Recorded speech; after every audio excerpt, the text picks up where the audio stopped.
Al, tell us a little about yourself. Where were you born and why were you born there? Well, I was born in China, mainly because my mother was there. And why was your mother there? But she was there because they actually were Ukrainians that had escaped from communist Ukraine at that time, or Soviet Union at that time. And they took the long route, but it was a route of obedience, one that took them a long time through the Urals, down through Central Asia, across the border into China, then eventually across China, and a journey that took them 25 years to make. But yeah, a miracle-filled journey that was one of obedience, walking with God. And where did they end up?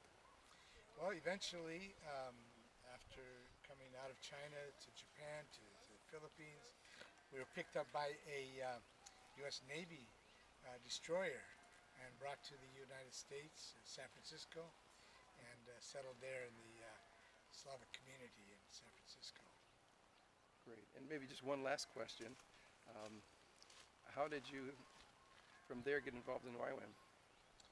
Well, my parents' life was one of obedience, walking with hearing the voice of God, and unfortunately I kind of rebelled for a time in my life, and ended up with a lot of my friends that had the same story actually of us as me, that our parents all went through all of this, but we rebelled against that and all ended up in jail together.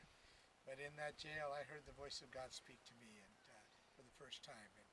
And that voice said, Al, is this really what you want with your life? And I said, no, Lord, it's not. Please forgive me and help me. And he did. And shortly after that, I met Lauren Cunningham.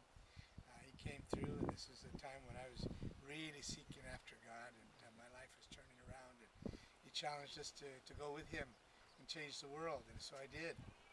Went to the Caribbean, and my life was radically changed. And I knew that this was what I wanted. This is how I wanted to serve God. I was to give my life to walking in obedience with Him and in missions. Thank you, Al.